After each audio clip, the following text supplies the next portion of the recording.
एक मालिक है और वो मालिक अपने नौकर से कहता है कि तू हर रोज मुझे 1 लीटर दूध गर्म करके पिलाएगा, ये तेरी ड्यूटी है। तो नौकर रोज 1 लीटर दूध पिलाता था। कुछ दिन बाद नौकर जो है उस दूध में से 1/4 लीटर दूध खुद पी जाता था और बाकी दूध में पानी मिला के मालिक को पिलाता था। फिर कोई मालिक से शिकायत करता है कि साहब ये जो नौकर आपने रखा है ये दूध में गड़बड़ करता है। तो मालिक ने कहा अच्छा ऐसा है क्या, और उसने नौकर की निगरानी के लिए एक और नौकर रखा। अब 2 नौकर हो गए, तो दोनों नौकरों ने 1/4 लीटर दूध खुद पीना शुरू किया और बाकी दूध में वो पानी मिला के मालिक को पिलाते थे।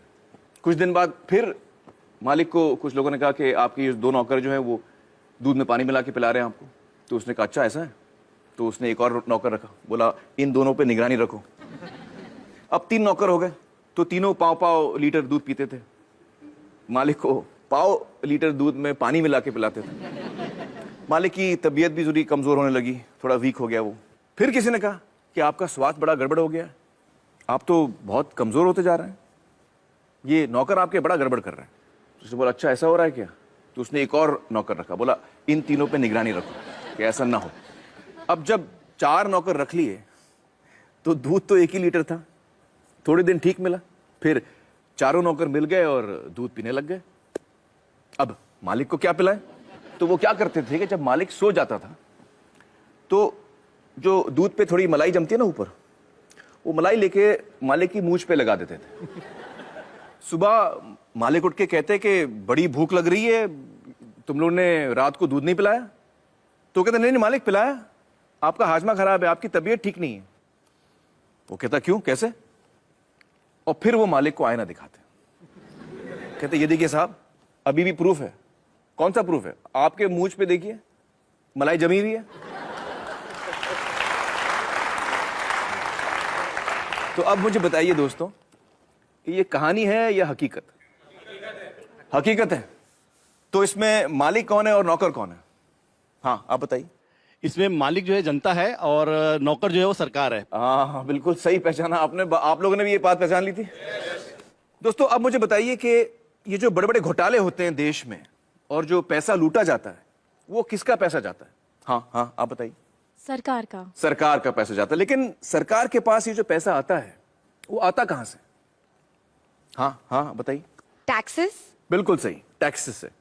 अच्छा आप में से कितने लोग हैं जो टैक्स नहीं भरते। जरा संभाल के जवाब दीजिएगा, इनकम टैक्स डिपार्टमेंट देख रहा है ये शो। बताइए आप में से कितने ऐसे हैं जो टैक्स नहीं भरते। तो कई लोग हैं यहां पर जो टैक्स नहीं भरते। दोस्तों यही सवाल हमने देश में अलग अलग किस्म के लोगों से पूछा और उन्होंने हमें क्या जवाब दिया, आइए देखते हैं। आप टैक्स भरते हैं? टैक्स किस बात का। टैक्स मेरेंगे इतना इनकम ही नहीं है कि मैं टैक्स भरूंगा। यहाँ कमाने खाने को तो पूरा नहीं पेट भरता, कहाँ से टैक्स भरूंगा साहब। टैक्स इतनी कमाई नहीं होती, टैक्स कहाँ से दूंगा। फ्रेंड वाले हमको क्या पता है कि टैक्स क्या होता है। किसका टैक्स चाहिए आपको? आप टैक्स भरते हैं? किस चीज का टैक्स मतलब। हम टैक्स नहीं भरते। सर ड्राइवर आदमी हो, 10,000 का नौकरी कर रहे हो, उसमें टैक्स क्या भरे। क्या आप लोग टैक्स भरते हैं। नहीं नहीं काय का भरते टैक्स नहीं भरते। हम छोटे आदमी लोग नहीं भर पाएंगे, नहीं भरते। अरे पैसा ही नहीं तो टैक्स काहे को भरूंगा। नहीं टैक्स वैक्स मेरे को मालूम नहीं उसके बारे में। टैक्स में नहीं भरता। नहीं टैक्स फिलहाल नहीं भरता हूँ। हम नहीं भरते। नहीं नहीं नहीं नहीं नहीं नहीं।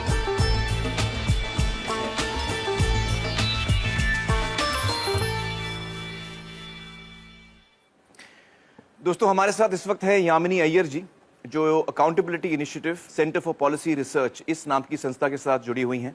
यामिनी जी बहुत बहुत शुक्रिया हमारे साथ जुड़ने का। मुझे बताइए कि इन सारे लोगों का कहना है कि ये टैक्स नहीं भरते, ये बात कितनी सही है कितनी गलत है। बिल्कुल गलत। इस वीडियो में सारे लोगों ने टैक्स भरा है। कैसे। आमिर आप मुझे एक बात बताइए, आपके पास मोबाइल फोन तो होगा। जी। खरीदा था खुद। नहीं मैंने मैनेजर ने लिया था मेरे लिए। हाँ।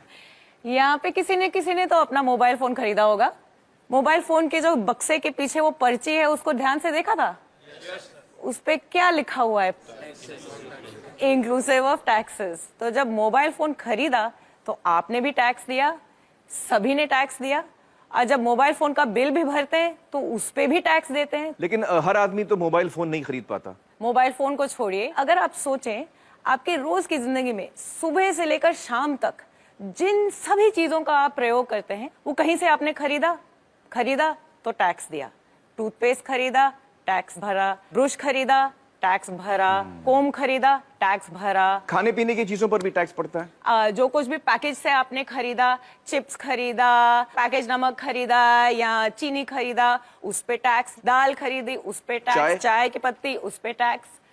तो हर चीज पे टैक्स लगता ही है। जब सभी ने कहा यहाँ पे कि उन्होंने टैक्स नहीं भरा, उनके मन में एक ही सोच था, मेरी आमदनी नहीं है या शायद कम है, जिसकी वजह से मैंने अपना इनकम टैक्स नहीं भरा। बट असल में दो टाइप के टैक्स होते हैं, एक डायरेक्ट टैक्स जिसका एक उदाहरण है हमारा इनकम टैक्स, और दूसरा इनडायरेक्ट टैक्स। और अगर इन आंकड़ों को ध्यान से देखोगे तो पता लगेगा कि ये जो 1/3 टैक्स केवल ही वो है जो हमारी डायरेक्टली इनकम टैक्स वगैरह से सरकार में आपका पैसा पहुंचता है। जी जी जी। बाकी जो टैक्स है, जो बड़ा हिस्सा है वो अपने इनडायरेक्ट टैक्स से आता है। जो चीजें हम खरीदते हैं सबसे ज्यादा वहां से आता है। तो 2/3 वहां से आता है। बिल्कुल, सुबह से लेकर शाम तक टैक्स भरते रहते हैं हम। तो इसका मतलब ये हुआ कि हर हिंदुस्तानी, चाहे वो गरीब आदमी हो अमीर आदमी हो, टैक्स भरता है। बहुत बहुत शुक्रिया यामिनी जी हमसे बातचीत करने का। Thank you so much. Thank you. तो दोस्तों अब मैं दोबारा आपसे पूछना चाहता हूं कि जब देश में कोई घोटाला होता है और कोई भ्रष्ट नेता या भ्रष्ट अधिकारी सरकार का पैसा लूटता है तो वो असल में किसका पैसा होता है? हम सब का पैसा जाता है, हम सब का जाता है। बिल्कुल सही। मुझे अक्सर ताज्जुब होता है दोस्तों कि जब भी कोई घोटाले की खबर आती है तो मैं देखता हूं कि लोग बड़ा मजा लेकर उसकी बातें करते हैं, हंसते भी हैं कि यार वो 10,000 करोड़ उड़ा के ले गया, कोई 20,000 करोड़ उड़ा के ले गया।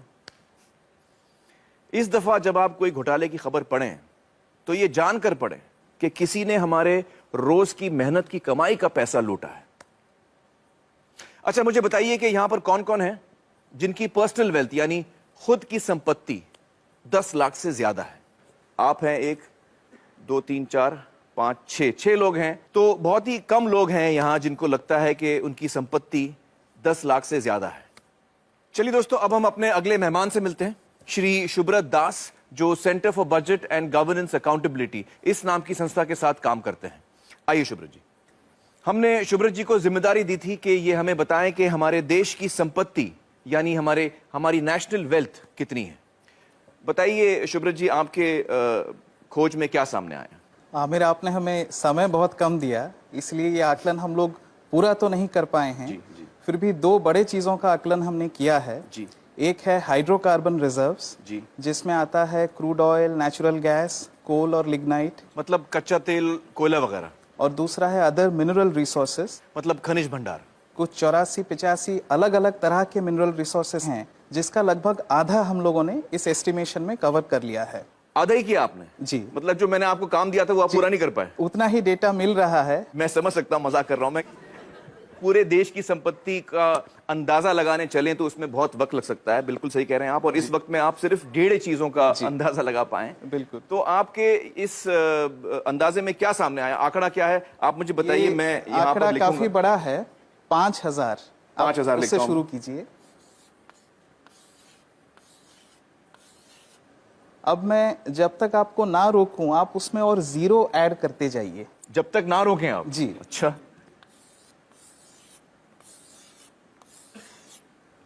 कुछ और जीरोस लगाइए। तो ये तो बोर्ड खत्म हो गया शुभ्रत जी।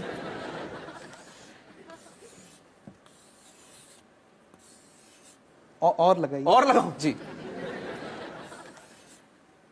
थोड़ा और, एक और हैं? एक और। आप सच कह रहे हैं? जी, बस एक और। एक और? जी, एक और लगा दीजिए बस। तो ये कितना बड़ा आंकड़ा है मुझे बताइए आप। ये है 5,000 लाख करोड़ रुपए। 5,000 लाख? 5,000 लाख करोड़ रुपए। 5,000 लाख करोड़ रुपए। मुझे अभी तक समझ में नहीं आ रही है कितना बड़ा फिगर है। अच्छा हमें बताइए कि हमारे देश की जो आबादी है वो करीबन 120 करोड़ की है। तो अगर हम इस आंकड़े को 120 करोड़ लोगों में बांटें तो उसका मूल्य कितना होता है? 40 लाख रुपए। 40 लाख। जी। तो इस वक्त हम आराम से कह सकते हैं कि हम सब 40 लाख के मालिक हैं अपनी अपनी जगह पर, जब हमने सिर्फ 1.5 चीजों का अंदाजा लगाया। चलिए, बहुत बहुत शुक्रिया शुभ्रत जी हमसे बातचीत करने का। Thank you so much. दोस्तों, शुभ्रत, अब आप समझ रहे हैं कि आपकी, हम सब की संपत्ति कम से कम 40 लाख है, और 40 लाख तो सिर्फ 2 बल्कि 1.5 चीजों के अंदाजे पे। अगर हम देश भर की संपत्ति का अंदाजा लगाएं, जिसमें करोड़ों एकड़ जमीन है सरकार के हाथ में, पब्लिक सेक्टर की जो कंपनीज हैं, स्पेक्ट्रम है, और भी बहुत सारी चीजें हैं, इन सब का अगर हम अंदाजा लगाएं, तो मैं इकोनॉमिस्ट तो नहीं हूं, लेकिन हो सकता है कि हम सब इस देश में करोड़पति हों। बच्चा, बूढ़ा, हर इंसान, हम सब करोड़पति हैं। दोस्तों, अब हमें समझ में आ गया कि हमारा देश गरीब तो नहीं है, लेकिन फिर भी जनता इतनी बदहाली में क्यों है? आइए इसका जवाब ढूंढने की कोशिश करते हैं। हिंदुस्तान की धरती को तरह तरह के कुदरती खजानों का वरदान मिला है। हमारी धरती के अंदर ऐसी कीमती प्राकृतिक संपदा छिपी है जो हम सबकी साझी है। लेकिन जहां हमें एक ओर ये वरदान मिला है, वहीं दूसरी ओर जनता के इस खजाने को कुछ गिने चुने लोग और उनकी निजी कंपनियां लूट रही हैं। इसकी एक शर्मनाक मिसाल कर्नाटक के बेल्लारी में सामने आई। प्राकृतिक संपदा से समृद्ध दक्षिण भारत के इस खूबसूरत इलाके का आज ये हश्र कर दिया गया है। बेल्लारी के पहाड़ों से बेहतरीन क्वालिटी का कच्चा लोहा निकलता था। कुछ प्राइवेट कंपनियों ने अवैध तरीके से खनन का पूरा कारोबार अपने हाथों में ले लिया। मुनाफा बढ़ाने के लिए कई गैर कानूनी हथकंडे अपनाए गए। इस घोटाले की जांच कर्नाटक के तत्कालीन लोकायुक्त जस्टिस संतोष हेगड़े ने की। उनकी जांच में यह बात निकलकर सामने आई कि किस तरह से देश की संपत्ति को लूटा गया। कहीं प्रतिबंधित इलाकों में खनन हुआ, कहीं बिना अनुमति के जंगलों को उजाड़ दिया गया, और कहीं तय सीमा से कहीं ज्यादा खनन किया गया। उनकी रिपोर्ट के अनुसार इस घोटाले से जो नुकसान देश को हुआ, उसकी कीमत है 16,000 करोड़ रुपए। सार्वजनिक संपत्ति को निजी स्वार्थ के लिए हड़पने के इस तरह के कई मामलों को काफी नजदीक से देखा है जस्टिस संतोष हेगड़े ने। Thank you so much for joining us justice Hegde. Sir, आपने हमारे देश के एक बहुत बड़े घोटाले की जांच की है, जो बेल्लारी माइनिंग स्कैम के नाम से जाना जाता है। आपकी तहकीकात में क्या सामने आया? जिस तरीके से वहाँ हमारे देश के प्राकृतिक संसाधनों की लूट हुई, जो असल में नागरिकों की संपत्ति है, वो विश्वास के परे है। उनके दिमाग में सिर्फ एक ही चीज थी, पैसा बनाना किसी भी कीमत पर। सरकार को जो पैसा उस वक्त हर एक मैट्रिक टन के खनन के लिए दिया जा रहा था, वो था सिर्फ 27 रुपए प्रति टन। और उसी एक टन के लिए एक्सपोर्टर्स माल कहाँ भेज रहे हैं, कितनी दूर भेज रहे हैं, उसके हिसाब से 6 से 7 हजार रुपए कमा रहे थे। ओ बाप रे। जब वो लोग इस काम में उतरे, तब कुछ नहीं था उनके पास, पर देखते ही देखते 2-2, 3-3 हेलीकॉप्टर, हवाई जहाज, उनके उड़ने के लिए रनवे, सब कुछ बना लिया उन्होंने। सोने के सिंहासन बना लिए उन्होंने अपने लिए। मैंने जो अपनी रिपोर्ट दी थी, उसमें क्या सामने आया कि कर्नाटक के 3 मुख्यमंत्री दोषी पाए गए। उसमें वो मुख्यमंत्री भी शामिल थे जो उस वक्त सत्ता में थे। 9 और मंत्री भी दोषी पाए गए थे। उसके अलावा 797 अधिकारी, जिसमें 14 IAS अफसर थे, कर्नाटक एडमिनिस्ट्रेटिव सर्विस के अफसर थे, और कई और विभागों के अफसर, सब शामिल थे। मतलब लगभग पूरा प्रशासन इसमें शामिल था। मुझे लगता है कि हम सब के लिए एक बात समझना बहुत जरूरी है, खासतौर से जो नौजवान यहाँ बैठे हैं, कि जिस तरफ हम जा रहे हैं, अगर हम इस बर्बादी को यहीं नहीं रोकेंगे, इस पर अंकुश नहीं लगाएंगे, तो हम बहुत मुश्किल में फंस जाएंगे। देखिए, 1950 के दशक में एक घोटाला हुआ था, जीप स्कैम। उसमें देश को 52 लाख रुपयों का नुकसान हुआ। उस वक्त के हिसाब से एक बड़ी रकम थी, पर फिर भी आप देखिए कि 52 लाख में कितने जीरो होते हैं। और भी कई घोटाले थे। LIC में मुंद्रा घोटाला, भारत बैंक का डालमिया घोटाला, नगर वाला स्कैम सेंट्रल बैंक में। हर साल घोटाले होते थे। सोचने वाली बात यह भी है कि सब घोटाले तो बाहर भी नहीं आते हैं। 100 में से कोई 1 या 2 ही जनता के सामने आ पाते हैं। अब 2010 पे आते हैं। कॉमनवेल्थ गेम्स, 70,000 करोड़ का घोटाला। 2G scam, 1,76,000 crore. 2012 पे आइए, कोलगेट घोटाला, 1,86,000 करोड़। अगर 1,86,000 करोड़ रुपए का एक घोटाला होता है, तो देश की अर्थव्यवस्था पर क्या असर होगा, आप अंदाजा लगा सकते हैं। 1987 में देश के प्रधानमंत्री ने क्या कहा था, वो याद कीजिए। स्वर्गीय राजीव गांधी ने कहा था कि सरकार 1 रुपया गरीबों के लिए खर्चती है तो उसमें से सिर्फ 15 पैसे ही उन तक पहुंचते हैं। कुछ वक्त पहले कर्नाटक में हमने पढ़ा कि गरीबों को 1 रुपए किलो चावल देने की घोषणा हुई है, जिसके लिए सरकार एक मोटी रकम खर्च कर रही है। कुछ हफ्ते ही बीते थे कि अखबारों में ये रिपोर्ट्स आनी शुरू हो गईं कि जो पैसा गरीबों को 1 रुपए के हिसाब से चावल देने के लिए खर्चा जा रहा है, उससे जो चावल खरीदा जाता है वो या तो एकदम सड़ा हुआ होता है, या जहां अच्छे चावल की खरीद हुई है वहां उसे गोदामों से चुरा चुरा के प्राइवेट लोगों को दे दिया गया है। इस तरीके से पैसे की लूट हो रही है। कैसे बच पाएंगे हम? सर, इस तरह के घोटालों का, भ्रष्टाचार का आम लोगों की जिंदगी पर कैसे असर पड़ता है? आप अपने रोजमर्रा के खर्चों को देखिए। पिछले साल के मुकाबले इस साल कितनी महंगाई है, क्योंकि जो पैसा देश के विकास के लिए रखा गया है, जिसे देश की प्रगति के लिए इस्तेमाल में लाना चाहिए, वो पैसा 85% चुरा लिया जाता है। देश के प्रधानमंत्री ने कहा था, मैं नहीं कह रहा, मेरे अंदाजे से तो अगर 1988 में 1 रुपए में 15 पैसे ही सही जगह पर पहुंचते थे, तो आज 5 रुपयों में से 15 पैसे पहुंचेंगे। ये हो रही है हमारी तरक्की। हम लोग, आप हेल्थ केयर को लीजिए। सरकारी अस्पतालों को काफी नजदीक से मैंने देखा है कि वहां क्या हो रहा है। मैं आपको एक मिसाल देता हूं। 2010 में एक गांव की महिला डिलीवरी के लिए सरकारी अस्पताल आई। उससे पैसे मांगे गए, उसके पास पैसे नहीं थे। अस्पताल ने साफ इनकार कर दिया। महिला के साथ जो व्यक्ति था वो पैसों का इंतजाम करने गांव भागा। फिर अस्पताल वालों ने महिला को कहा कि यहां मत बैठो, बाहर जाओ। वो बेचारी उस हालत में सड़क पार करके बाहर बस स्टॉप पर जाकर बैठ गई। जब तक पैसों का इंतजाम होता, बाहर उसी बस स्टॉप पर उसकी डिलीवरी हुई। ये किस तरह के समाज में जी रहे हैं हम? मुझे लगता है कि लालच तो एक बात है, लेकिन लालची होने के साथ साथ हम अपनी इंसानियत भी पूरी तरह से खो रहे हैं। हम इंसान से शैतान बन रहे हैं। हमें इस बात से कोई फर्क नहीं पड़ रहा कि दूसरे लोगों के साथ क्या हो रहा है। हर जगह, हर डिपार्टमेंट का यही हाल है। कुछ ईमानदार लोग भी हैं। मैं ये नहीं कह रहा कि सभी 125 करोड़ लोग बेईमान हैं, लेकिन ज्यादातर लोग मजबूरी में ईमानदार हैं, क्योंकि उनके पास बेईमानी करने का मौका ही नहीं है। आज के हालात ऐसे हैं कि एक आदमी जो बड़े ओहदे पे है, वो अगर दूसरे पर उंगली उठाकर कहता है कि आप भ्रष्ट हैं, करप्ट हैं, तो सामने वाला इनकार नहीं करता। वो पलटकर कहता है कि आप नहीं हो क्या भ्रष्ट? That's so true. That is so true. ऐसी सोच बन चुकी है। यहाँ जो नौजवान मौजूद हैं उनसे मैं कुछ कहना चाहता हूँ। Sure, please. मेरी पीढ़ी के लोग अब हालात नहीं बदल पाएंगे। अब सिर्फ आप ही हालात बदल सकते हैं। और आपके लिए अच्छी बात यह है कि लालच सब सरहदें पार कर चुका है, सिर के ऊपर निकल गया है। अब और ऊपर जाने की जगह ही नहीं बची। आपके पास मौका है उसे नीचे लाने का। ये काम आपको जरूर करना है। मेरी खातिर नहीं, अपनी खातिर, अपने बच्चों की खातिर।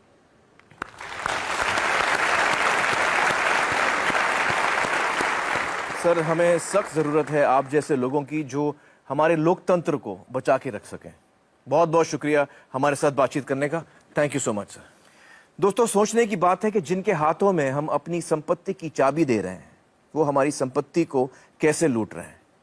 आपको याद होगा मेरी मालिक और नौकर वाली कहानी।